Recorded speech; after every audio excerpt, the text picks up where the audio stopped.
அதுல ரொம்ப தெளிவா எழுதிருக்கு அவர் லிவர் டேமேஜ் ஆயிடுச்சு, அவர் உயிர் பொழைக்கிறதே கஷ்டம்னு. டாக்டர் அவர்கிட்ட இதை பத்தி சொல்லும்போது அவர் என்ன சொன்னாரு தெரியுமா? அப்பா சொல்லிருக்காரு, என்னோட ஃபுகி என்னை விட்டு போயிட்டா என் இதயம் துடிக்கிறது நின்னு போச்சு, அப்படி இருக்கும்போது லிவர் பாடியை வச்சு என்ன பண்றதுன்னு கேட்டிருக்காரு. டாக்டர் அதுக்கு மருந்து எடுத்துக்கோங்கன்னு சொல்லிருக்காரு. அதுக்கு அப்பா சொல்லிருக்காரு, ஃபுகி எனக்கு மருந்து கொடுக்காம நான் எப்படி மருந்து எடுத்துக்க முடியும், ஃபுகி இல்லைன்னா எனக்கு வாழ்க்கை இல்லைன்னு சொல்லிருக்காரு. அவருக்கு அவரோட ஃபுகி மட்டும் தான் வேணும், அந்த ஃபுகி நீங்க தான். அவர் எப்ப எதனால குடிக்க ஆரம்பிச்சாருங்கிற விஷயம் எனக்கு தெரியாது. ஆனா ஒண்ணு மட்டும் தெரியும், அவர் இந்த பழக்கத்துல இருந்து வெளியில வந்து நார்மல் ஆகணும்னா அதுக்கு நீங்க கூட இருக்கணும். ஏன்னா நீங்க தான் அந்த ஃபுகி. உங்களுக்கு ஒண்ணு தெரியுமா, நாங்க கிளினிக் போகும்போது ஒண்ணு மட்டும் சொல்லிட்டே இருந்தாரு, நான் யாருக்கும் தேவையில்ல, உதவாக்கரை ஆயிட்டேன், என்ன வித்துட்டாங்க, நான் யாருக்கும் தேவையில்ல, யாருக்கும் என் மேல அக்கறை இல்ல, யாருக்குமே என்ன பிடிக்கலன்னு சொன்னாரு. உங்ககிட்ட ஒரே ஒரு கேள்வி கேட்கணுமா, அவருக்கு நார்மலான வாழ்க்கைய வாழ உரிமை இல்லையா? நம்மள மாதிரி அவரு ஒரு மனுஷன் இல்லையா? நீங்க ரெண்டு பேரும் சந்தோஷமா தானே கல்யாணம் பண்ணிக்கிட்டீங்க. உங்க ரெண்டு பேரோட பேரு ஒன்னாதான் இருந்துச்சு. உங்க மாங்கல்யத்துக்கு அவர் தான் சொந்தக்காரர். உங்க குழந்தைக்கு அவர் தான் அப்பா. இன்னொரு விஷயம் தெரியுமா, அவரு இத்தனை பேர் இருந்து கூட ஒரு அனாதை மாதிரி இருக்காரு. இப்ப அவரோட உயிர் விட்டு போக போகுது. தயவு செஞ்சு அவரை காப்பாத்துங்க. ஒரு உறவுக்காக நீங்க காப்பாத்த வேண்டாம், மனிதாபிமான அடிப்படையில் அவரை காப்பாத்தல. நம்ம எல்லாரும் ஒரு நல்ல லைஃப் வாழ்ந்துட்டு இருக்கோம், நார்மல் லைஃப் வாழ்ந்துட்டு இருக்கோம். ஆனா அவர் ரோட்ல இருக்காரு. உங்களால தாங்கிக்க முடியுதா? ஒருவேளை அவருக்கு ஏதாவது ஆயிடுச்சுன்னா உங்களை நீங்க மன்னிக்க முடியுமா சொல்லுங்க? இல்ல, வாழ்க்கை முழுக்க இந்த ஒரு குற்ற உணர்ச்சியை உங்களை கொன்னுடுமா? என்னால காப்பாத்த முடிஞ்சும் அவரை காப்பாத்த முடியலன்னு நினைச்சு வருத்தப்படுவீங்க. நீங்க போனதுக்கு அப்புறம், அவரோட ரெண்டு பொண்ணும் போனதுக்கு அப்புறம் அவர் ரொம்ப டிப்ரெஷனுக்கு போயிட்டாரு. இப்ப ரொம்ப ஜாலியா இருக்கிற மாதிரி ஒரு ஆட்டிடியூட் காட்டுறாரு. நான் எதுக்கும் கவலைப்பட மாட்டேன், நான் தைரியமானவன்னு. அதெல்லாம் ஒரு நடிப்புமா? அவரோட டிப்ரெஷனை மறைக்க ஆடுற நாடகம். உள்ளுக்குள்ள புடுங்கி செத்துக்கிட்டு இருக்காரு. தயவு செஞ்சு என் அப்பாவை காப்பாத்துங்க. நீங்க தான் அவரோட ஃபுகி. அவர் வாழ்றதுக்கு காரணமே நீங்க தான். நான் பாட்டுக்கு சொல்லிக்கிட்டே இருக்கேன், நீங்க அமைதியா இருந்தா என்ன அர்த்தம்? நீங்க அவரை காதலிக்கலையே, அவர் செத்தா பரவாயில்லையா?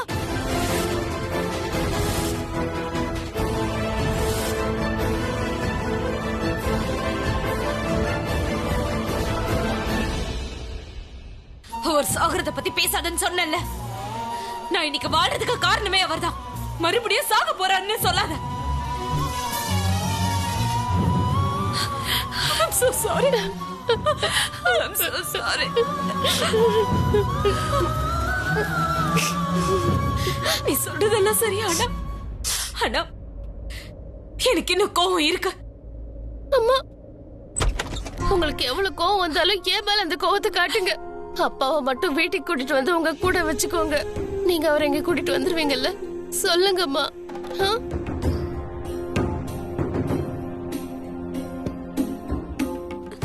கூட்டிட்டு வரேன்.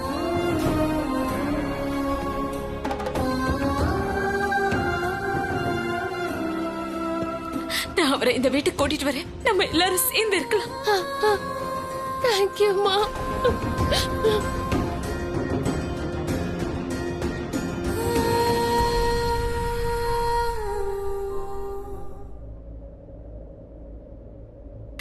என்ன நீ மன்னிச்சிரு பிராச்சி. நம்ம 2 வருஷம் கழிச்சு சந்திச்சிருக்கோம். ஆனா நான் உன்னை அடிக்க கை உங்கிட்ட நீ எப்படி இருக்க, ரம்பீர் எப்படி இருக்கான்னு கேட்கல. அவன வந்திருக்கானா, வெளியில இருக்கானா? இல்லம்மா, அவன் அப்பாவை விட போயிருக்கான். அவன் ரொம்ப நல்லா இருக்கான். இங்க பாருமா பிராச்சி, இன்னைக்கு ஒரு நாள் நீ இங்கே இருமா. நான் உன்னை பார்த்ததுக்கே இவ்வளவு சந்தோஷப்படுறேன்னா உன்னோட அம்மா உன்னை பார்த்ததுல எவ்வளவு சந்தோஷப்படுவான்னு யோசிச்சு பாரு. நிறைய விஷயங்கள் பேச வேண்டியது இருக்கு இல்லையா பிரக்யா? நான் எப்படி இங்க? அவ போகட்டும். ரன்பீர் உனக்காக காத்துட்டு இருப்பான்ல. அவன் பேர் சொன்னாவே ஆட்டோமேட்டிக்கா உனக்கு சிரிப்போ சந்தோஷமும் வந்துருத. உன் கண்கள்ல அவன் மேல இருக்க காதல் தெரியுது. இது எப்பவும் இப்படியே இருக்கணும். நீங்க எப்பவும் ஒன்னா இருக்கணும். ஆனா ஆக்சுவலி நான் எங்க போறேன், எவ்வளவு நேரம் ஆகும்னு யாருக்கும் சொல்லாம வந்துட்டேன். எல்லாரும் கவலைப்படுவாங்க, அதனால போய் தான் ஆகணும். பாத்தீங்களா, கொஞ்சம் கூட மாறவே இல்லை. ரொம்ப புத்திசாலி ஆயிட்டா, எல்லார் மேலயும் அக்கறையா இருக்கா. அப்படியே அம்மா மாதிரியே இருக்கா, அப்படிதானே? போன் கூட என் நம்பர் சேவ் பண்றேன். எனக்கு ஒரு மெசேஜ் போடுறேன். சரி. நீ இல்லாம அவனால இருக்க முடியாது. ரன்பீரோட போன் தான். நீங்க பேசுங்க, அவன் ரொம்ப சந்தோஷப்படுவான். இல்ல, அவனை மீட் பண்ணும்போது பேசுவேன். அப்புறம் அவன் காதை பிடிச்சு திருகுவேன். மாப்பிள்ளைக்கு ஆரத்தி தான் எடுப்பாங்க, அது என்ன நீ காதை பிடிச்சு திருகுவேன்னு சொல்ற? காதை பிடிச்சு கிள்னா தானே நான் சொல்றத காதை கொடுத்து கேட்பான். என் பொண்ணை ரொம்ப நல்லபடியா பாத்துட்டு இருக்கான். எப்பவும் இதே மாதிரி அவன் பாத்துக்கணும். ஆண்டி, எங்க அம்மாவை பாத்துக்கிட்டதுக்கு அக்கறை காட்டினதுக்கு ரொம்ப தேங்க்ஸ் ஆண்டி. ஆன்ட்டி இல்ல, நீ என்ன பெரியம்மானே கூப்பிடலாம். சரிங்க பெரியம்மா.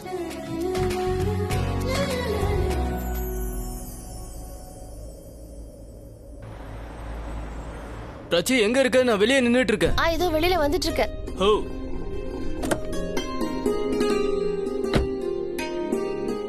how was it? எப்படி இருந்தது? அம்மா என்ன சொன்னாங்க?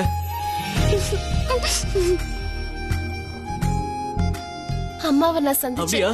எங்க அம்மா இவ்வளவு அழகா இருக்காங்க தெரியுமா? ரொம்ப அழகா இருக்காங்க.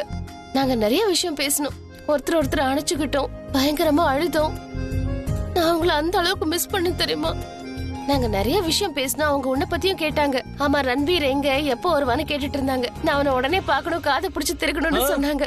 சரி வா போய் பார்க்கலாம். எனக்கும் அவங்கள பார்க்கணும்னு ஆசையா இருக்கு. இல்ல இப்ப வேண்டாம், இப்போ அவங்க ரொம்ப டயர்டா இருக்காங்க. நம்ம அப்புறம் பார்க்கலாம், சரியா? சரி, அவங்க ரெஸ்ட் எடுக்கட்டும், விடு.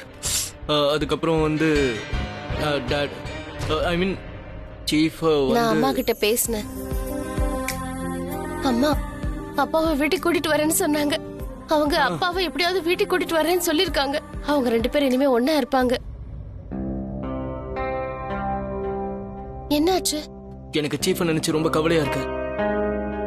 எப்போ தனு ஆண்டி அவரை விற்க நினைக்கிறாங்களோ, அப்புறம் எப்போ வந்து உங்க அம்மா அவரை வாங்கிக்கலையோ, அப்பவே அவர் உடைஞ்சு போயிட்டாரு. நான் சீஃபை குழந்தையில இருந்து பாத்துட்டு இருக்கேன். சீஃபுக்கு இப்போ உங்க அம்மா அவரோட லைஃபுக்கு ரொம்ப தேவை. இதையேதான் அம்மா கிட்ட சொன்னேன். அப்பாவுக்கு இப்போ உங்களை தவிர வேற யாருமே தேவையில்லைன்னு சொன்னேன். அம்மா உடனே அதுக்கு ஒத்துக்கிட்டாங்க. அவங்க கண்டிப்பா அப்பாவை கூட்டிட்டு வந்துருவாங்க. Thank God. இதை கேட்கும் போது ரொம்ப சந்தோஷமா இருக்கு. அவரை நான் விட போயிருந்தேன்ல, அந்த இடம் ரொம்பவே மோசமா இருக்கு. அந்த ஏரியா சரியில்லை. அது வந்து நான் காலனின்றதுனால அப்படி சொல்லல. அது வந்து என்னன்னா, அங்க தனு ஆண்டி, ஆலி ஆண்டி எல்லாரும் இருக்காங்க. அவங்க எல்லாம் நெகட்டிவ் இல்லையா? என்ன கேட்டா சீஃப் இப்போ இவங்க கிட்ட இருந்தெல்லாம் ரொம்ப தூரமா இருக்கணும். நீ சொன்னது சரிதான். அப்புறம் ரன்பீர், நம்ம வீட்டுக்கு போய் சேர்ந்ததும் இந்த தனு ஆண்டி பண்ண விஷயம், அப்பா அம்மாவோட இப்ப இருக்கிற சிச்சுவேஷனை பத்தி அத்தைகிட்ட எதுவும் சொல்ல வேண்டாம்னு தோணுது. சொல்ல மாட்டேன். ஓகே, உன் ஃபேமிலி என்னோட ஃபேமிலி. நம்ம ஃபேமிலிக்குன்னு ஒரு கௌரவம் இருக்கு. அது என்னோட கௌரவம். அதுக்கு கெட்ட பேர் வராம நான் பாத்துப்பேன். இப்போ போலாமா? அம்மாவை பாத்துட்டல. Come, let's go. வா. சரி.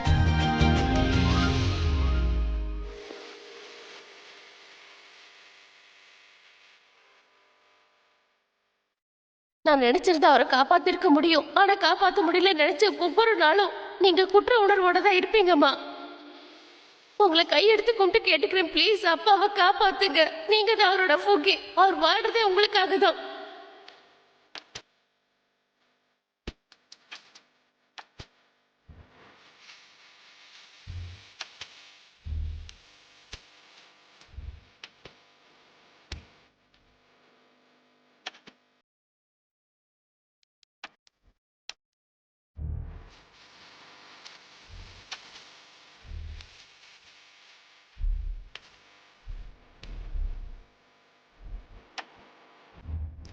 அவரை வாங்கிக்க தயாரா இருக்கிறன்ற விஷயம் தனுக்கு தெரிஞ்சா அவ என்ன நினைப்பான்னு தெரியலையே.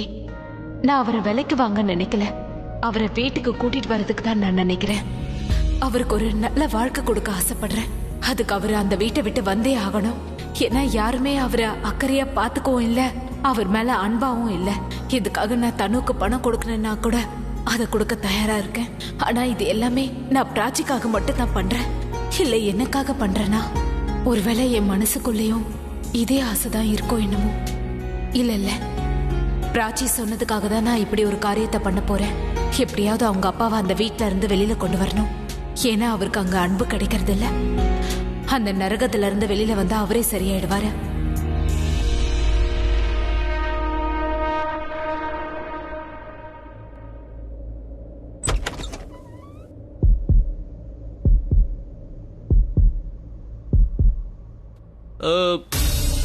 நீ எதுக்காக வந்து கதவு திறக்கிற? சோனி எங்க? சோனி அது வந்து அவ இப்போ வீட்ல இல்ல, அவளோட வீட்டுக்கு போயிருக்கா. கிருஷ்ண ஜெயந்தி முடிஞ்சதுக்கு அப்புறமா அவ வந்துருவா. ஓகே. சரி, நீ எதுக்கு இவ்வளவு நேரம் வாசலே நின்னுட்டு இருக்க? உள்ள வா, உள்ள வந்து உட்காரு. ஆக்சுவலி நான் வெளியே நிக்கிறதுக்கு காரணம் என்னன்னா, பின்னாடி பிராச்சி வந்துட்டு இருக்கா.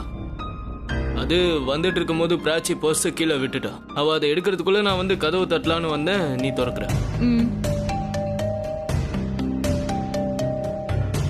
இதோ வந்துட்டா. பிரியா,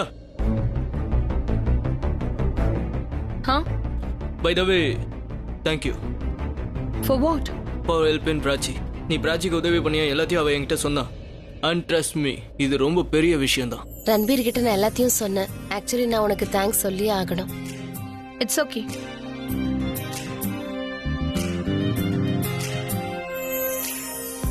ரன்பீர், அவகிட்ட நான் உண்மையை சொல்றது நல்லது. Are you sure? I'm sure. Riya,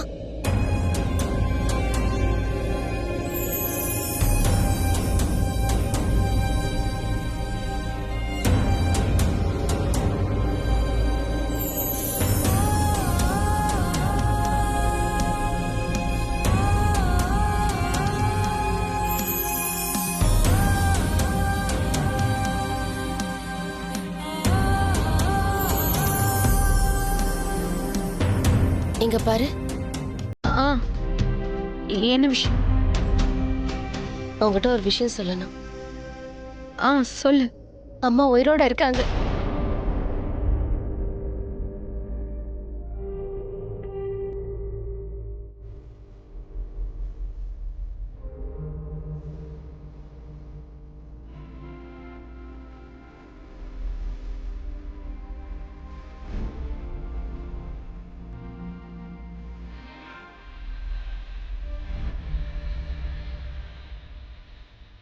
அப்ராச்சி, நான் பழசெல்லாம் மறந்துட்டேன். ரொம்ப கஷ்டப்பட்டு நான் எல்லாத்தையும் மறந்துருக்கேன். அப்புறம் உன் முன்னாடி இப்ப இருக்கிற இந்த ரியா, இவ ஒரு புது ரியா. இவ தன்னோட பாஸ்ட பத்தி யோசிக்கிறது மட்டும் இல்ல, நினைச்சு கூட பார்க்க தயாரா இல்ல. சோ என்ன தப்பா எடுத்துக்காத பிராச்சி. அதோட நான் இப்ப இதுக்கு தயாரா இல்லைன்னு நினைக்கிறேன். ப்ளீஸ் புரிஞ்சுக்கோ, I'm not ready for it. எப்போ நான் இதுக்கெல்லாம் ரெடி ஆகுறேனோ அப்ப இத பத்தி பேசு. அப்ப நானே உன்கிட்ட வந்து மாம் எப்படி இருக்காங்கன்னு கேக்குறேன், எங்க இருக்காங்கன்னு கேக்குறேன். தேங்க்ஸ்.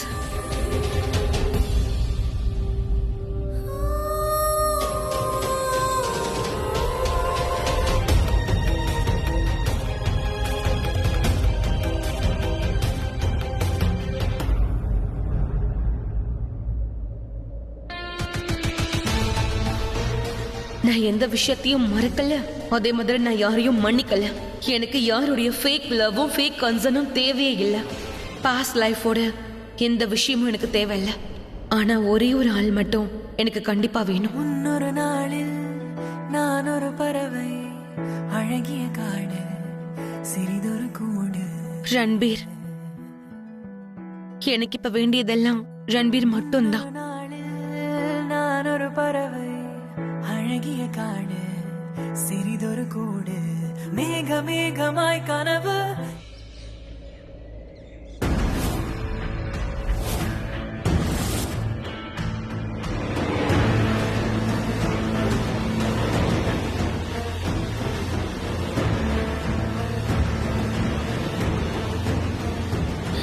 சீக்கிரம் பணத்தை எடுக்காதீங்க, வச்சிருங்க ப்ளீஸ். வச்சிருங்க, என் பணத்தை வைங்க ப்ளீஸ். எடுங்க, பணம் எங்களோடது. சீக்கிரம் கொடு. தனு, என் பணத்தை யார்கிட்ட வச்சிருங்க. பேசிட்டு இருக்க? வேண்டாம். பணத்தை பத்தி பேசிட்டு இருக்க? வேண்டாம், ப்ளீஸ். தனு, என்னோட தனு, சொன்னா பணத்தை கேளு. வச்சிருங்க, ப்ளீஸ். தனு. வேண்டாம். நீங்க தான் என்னோட பணக்கட்டை எடுத்தீங்க, கொடுங்க. நான் பணத்து மேல தூங்கிட்டு இருந்தேன். நீங்க மித்தாலி அணி அப்புறம் ஆலியா எல்லாரும் சேர்ந்து என்னோட பணத்தை எடுத்துட்டீங்க, என்ன கொடுங்க. பேசிக்கிட்டு இருக்க தனு? ஏன் உளறிக்கிட்டு இருக்க? கொஞ்சம் அமைதியா இரு. நீ ஒண்ணும் பணக்கட்டு மேல தூங்கலமா, பெட் மேலதான் தூங்கிக்கிட்டு இருக்க. தேவையில்லாம கனவு கண்டு மனச குழப்பிக்காத. இப்போ உனக்கு புரிஞ்சுதா? கனவா? சரி, நான் கண்ட கனவு கண்டிப்பா நிறைவேறும். ஆனா நீங்க என்னோட கனவு கெடுத்துட்டீங்க. எவ்வளவு நல்ல கனவு தெரியுமா? என்னோட இந்த கனவு நிறைவேறுச்சுன்னா தயவு செஞ்சு சொல்றேன், என்னோட பணத்தை திருடாதீங்க, சரியா? எல்லாரையும் ஒன்ன மாதிரி நினைச்சியா? நாங்க எதுக்கு உன் பணத்தை திருட போறோம்? எங்கேருந்து உனக்கு இவ்வளவு பணம் வரப்போகுது? கண்டிப்பா பணம் வரும், நிச்சயமா வரும். பகல்ல கண்ட கனவு பழிக்கும், நிச்சயமா இது பழிக்கும். என்ன பாருங்க. பகல் கனவு மட்டும் பழிக்குதுன்னு சொன்னா இந்நேரம் சோம்பேறிங்க எல்லாம் பெரிய பெரிய பணக்காரவங்க ஆயிருப்பாங்க. அப்படின்னா என்ன சொல்ல வரீங்க? என்ன பார்த்து சோம்பேறிங்கிறீங்களா? இல்ல இல்ல இல்ல, நீ எங்கம்மா சோம்பேறி? நீ தான் நிறைய வேலை பாக்குறியே. போய் ஒழுங்கா தண்ணிய புடி, இல்லன்னா லயன் பெருசா போய்கிட்டு இருக்கு. தண்ணி பிடிக்கிறதுக்காக என்னோட கனவை நீங்க கலைச்சிட்டீங்களா? நான்லாம் போக மாட்டேன். நீ போகலன்னா வேற யார் போவாங்க சொல்லு? நீங்க ஏன் போக கூடாது? இப்படியே நீங்க வீட்ல உட்கார்ந்துட்டு இருந்தீங்கன்னா உங்க உடம்பு இன்னும் மோசமாயிடும். தண்ணி பிடிக்க லைன்ல அடிச்சு புடிச்சு நின்னு தண்ணி பிடிச்சீங்கன்னா உங்க உடம்பு இன்னும் நல்லா ஸ்ட்ராங் ஆயிடும். அப்புறம் நான் இந்த மாதிரி சொன்னேன், நீங்க அபிகிட்ட போய் கம்ப்ளைண்ட் பண்ணாதீங்க. அப்புறம் அவ்வளவுதான் சொல்லிட்டேன். சரிம்மா சரி. நானே போய் தண்ணி புடிச்சிட்டு வரேன். சரி சரி, நான் போய் குளிக்கிறேன். என்னோட கனவு கழிச்சிட்டீங்க. ஐயோ, எங்கேருந்து எங்களுக்குன்னு வந்து சேர்ந்தாலும்.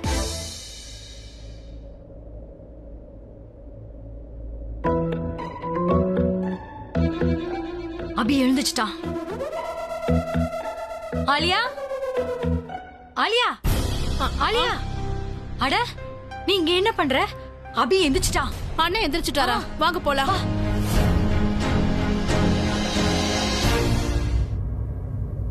ஆனா நீங்க சொல்லுங்க, இது மட்டும் தான் மிச்சம் இருந்ததானா? என்ன? நேத்து ரன்பீர் உங்களை டிராப் பண்றதுக்காக வந்தான். அவனுக்கு தான் உங்க மேல அக்கறை இருக்கிறதா சொன்னா எங்களை எவ்வளவு அசிங்கப்படுத்தலான்னு தெரியுமா? ஆமா, உங்களுக்கு இந்த அடி எப்படி பட்டுச்சு சொல்லுங்க. என்னாச்சு? ஓ, நேத்து பயங்கரமா குடிச்சிட்டேன். போதை இறங்கிருச்சான். ஆ? ஏன்னா உங்களை விற்க போறேன், தயாரா இருங்க. தானே கொஞ்சம் மரியாதையா பேசுறியா? நான் இதை எல்லாத்தையும் நடக்க விட மாட்டேன் தெரியுமா? நான் ஒண்ணும் உன்கிட்ட பேசல ஆலியா. நான் அபி கிட்ட தான் பேசிட்டு இருக்கேன். கண்ண சார்பா தானே நான் உன்கிட்ட இப்ப பேசிட்டு இருக்கேன். ஏன் அபி என்ன குழந்தையா? அவருக்காக அவரால பேச முடியாதா? நான் என்ன குழந்தைய தூக்கி விக்கிறேன்? அபி என்ன சொல்றதா இருந்தாலும் என்ன டிசைட் பண்றதா இருந்தாலும் அவரே சொல்லட்டும். நீ டிசைட் பண்ணாத, சரியா? ஆனா அண்ணன் சார்பா நான் தான் கண்டிப்பா பேசுவேன். ஆலியா ப்ளீஸ், நீ குறுக்க பேசாத. ஏய் ஏய், நீங்க பேசாம ஒரு வேலை பண்ணுங்க. நீங்க 2 பேரும் சண்டை போட்டு ஒரு முடிவுக்கு வாங்க, நான் வெளியில போறேன். அபி அபி, நான் சொல்ல வரத முழுசா கேளுங்க. ஐம் சாரி, நான் இந்த மாதிரி ஸ்ட்ரெயிட்டா எதையும் சொல்லிருக்க கூடாது. நான் என்ன யோசிக்கிறேன்னு கொஞ்சம் எக்ஸ்பிளைன் பண்றேன், இருங்க. நாங்க ஹஸ்பண்ட் அண்ட் ஒய்ஃப் தனியா பேசணும், கொஞ்சம் டைம் கிடைக்குமா? பேசு, நான் டிஸ்டர்ப் பண்ண மாட்டேன். நான் சும்மா கேட்பேன், எதுவும் பேசலாம் மாட்டேன். வாங்க, நீங்க இருந்து போலாம். அட எதுக்கு? நான் டிஸ்டர்ப் பண்ண மாட்டேன்னு சொன்னேன்ல.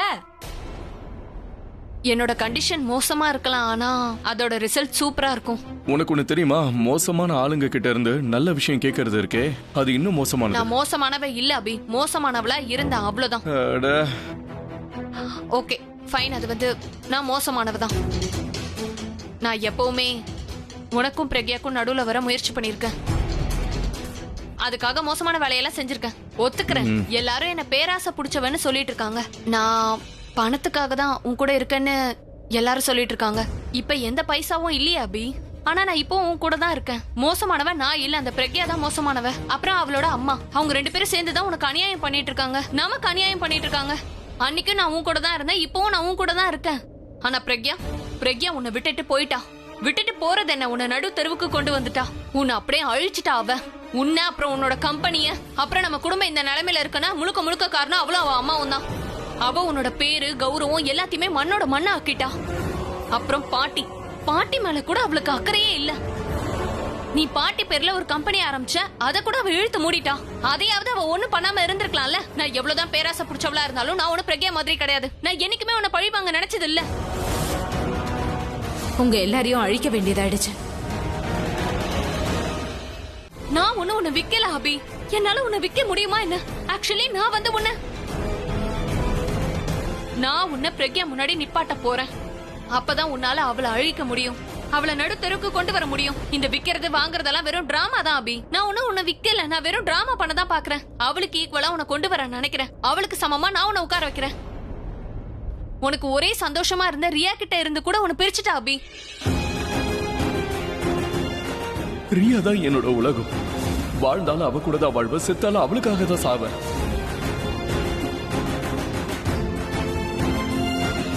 டாட், அவங்க என்னுடைய அம்மா இல்ல, அவங்க வெறும் பிராச்சிக்கு மட்டும்தான் அம்மா.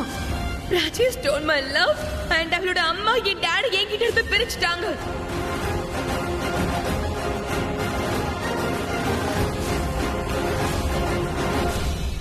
போத நிறுத்து. எனக்கு பழசெல்லாம் ஞாபகப்படுத்தாத.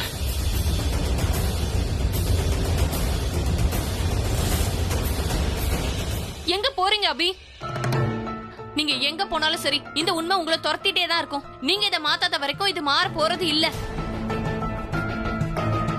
பாருங்க, பாட்டிய பாருங்க அபி. இன்னைக்கு எனக்கு உடம்பு சரியில்லை, அதனால பாட்டி தண்ணி எடுக்க போயிட்டாங்க. எந்த வயசுல அவங்க ரெஸ்ட் எடுக்கணுமோ அந்த வயசுல அவங்க வேலை பார்த்துட்டு இருக்காங்க. அவங்க கிட்ட நகை இல்லனா கூட பரவாயில்ல, அவங்களுக்கு மாத்திரை வாங்க கூட காசு இல்ல. இந்த நிலைமைக்கு யார் காரணம் அபி? சொல்லுங்க. நான் இதெல்லாம் எதுக்காக பண்றேன்? நம்ம வீட்டுக்காக தானே பண்றேன். நான் நம்ம வீட்டை பத்தி யோசிக்கும் போது நீங்க ஏன் நம்ம வீட்டை பத்தி யோசிக்க கூடாது? நீங்க என்ன நினைச்சிட்டு இருக்கீங்க? இந்த டீலை வேண்டான்னு சொல்லிட்டு உங்க செல்ஃப் ரெஸ்பெக்ட் அப்படியே இருக்கும்னு நினைக்கிறீங்களா? இல்ல அபி, விக்கிறதுனால வாங்குறதுனால எதுவுமே மாற போறது இல்ல. பிரக்யா லாபத்தை பத்தி யோசிக்கும் போது நீங்க ஏன் லாபத்தை பத்தி யோசிக்க கூடாது? நீங்க உங்களோட தன்மானத்தை பத்தி பேசிட்டு இருக்கீங்க, ஆனா அங்க பிரக்யா இதுக்கு சரின்னு சொல்லிட்டா. நான் சொன்னது உண்மைதான். சுஷ்மா இங்க வந்தாங்க, பிரக்யாவே இங்க வந்து உங்களை வாங்கிப்பாங்கன்னு சொன்னாங்க. இப்பவாவது உங்களுக்கு கிளியர் ஆயிடுச்சுல பிரக்யா அவளோட லாபத்தை மட்டும் தான் பாக்குறான்னு. அவ அவளோட லாபத்தை பத்தி யோசிக்கும் போது நீங்க ஏன் உங்களோட லாபத்தை பத்தி யோசிக்க கூடாது அபி? அவ கிரீடி செல்ஃபிஷ், ஆனா நான் அப்படி கிடையாது. அவ இந்த சிச்சுவேஷனை சாதகமா பயன்படுத்திக்க பாக்குறேன். நான் இந்த சிச்சுவேஷன்ல இருந்து உங்களை வெளியில கொண்டு வர பாக்குறேன். நான் இந்த பணம் கொண்டு வரது யாருக்காக அபி? நம்ம வீட்டுக்காக தானே அபி. பொறுமையா உட்காந்து யோசிங்க அபி. ஒரு சைடு நம்ம இந்த வீட்டோட சிச்சுவேஷனை மாத்தலாம், இன்னொரு சைடு நீங்க அந்த பிரக்யாவை பழி வாங்கலாம். யார் உங்களை அழிச்சாங்களோ நீங்க அவங்கள அழிக்கலாம். நீங்க அந்த வீட்டுக்கு போய் அவளை நீங்க அழிக்கலாம். அவளோட மிகப்பெரிய பிசினஸ் சாம்ராஜ்யத்தை நீங்க ஒண்ணு இல்லாம பண்ணிடலாம். உங்களால பிரக்யாவை பழி வாங்க முடியும் அபி.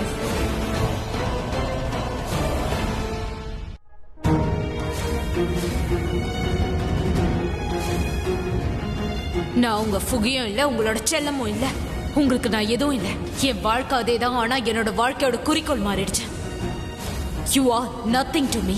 You're just stranger. வேற எதுவும் இல்ல. எனக்கு பணம் வேணும், நான் ஒத்துக்கிறேன் தான். எனக்கு வேற யாரோட பணமும் தேவையில்ல அபி. எனக்கு என்னோட பணம் வேணும். இதெல்லாம் நம்மளோட பணம் அபி. நம்ம கிட்ட பிளான் பண்ணி எல்லாத்தையுமே அவ புடுங்கிட்டா. நீ என் கம்பெனியை அழிக்கணும்னு சபதம் எடுத்தியா? என்கிட்ட அதை தவிர வேற ஆப்ஷனே இல்ல. எல்லாரும் பணத்தை வச்சு பணம் சம்பாதிப்பாங்க, ஆனா நான் பணத்தை வச்சு பணத்தை அழிக்க போறேன். ஒரு தடவை நம்ம கிட்ட பணம் வந்துருச்சுன்னா நான் ஃபைனான்சியலி பிரக்யாவை டெஸ்ட்ராய் பண்ணிடுவேன். அப்புறம் நீங்க எமோஷனலா அவளை டெஸ்ட்ராய் பண்ணுங்க. அவளுக்கு எங்க வலி அதிகமா இருக்குமோ அங்க அவளை நீங்க தாக்குங்க. அவளுக்கு இந்த விஷயம் தெரியறதுக்கு முன்னாடி அவ ஃபைனான்சியலே உடஞ்சு போயிருப்பா, எமோஷனலா ரொம்ப உடஞ்சு போயிருப்பா. திரும்ப எந்திரிச்சு நிக்க கூட அவளுக்கு சக்தி இருக்காது. அவ உங்ககிட்ட இருந்து எல்லாத்தையுமே பறிச்சுக்கிட்டா. உங்க பேர், புகழ், மானம், மரியாதை எல்லாத்தையுமே பறிச்சுக்கிட்டா. இன்னும் சொல்ல போனா உங்களோட பொண்ணு ரியாவையும் அவ பறிச்சுட்டா. ஆனா இப்ப நமக்கான நேரம் வந்துருச்சு அபி. அவளுக்கான பதில நீங்க அவ வழியிலேயே கொண்டு போய் கொடுங்க. இது சொல்ல போனா இது கல்யாணமே கிடையாது அபி. இது ஒரு கான்ட்ராக்ட் மேரேஜ். வெறும் 6 மாசத்துக்கு தான்.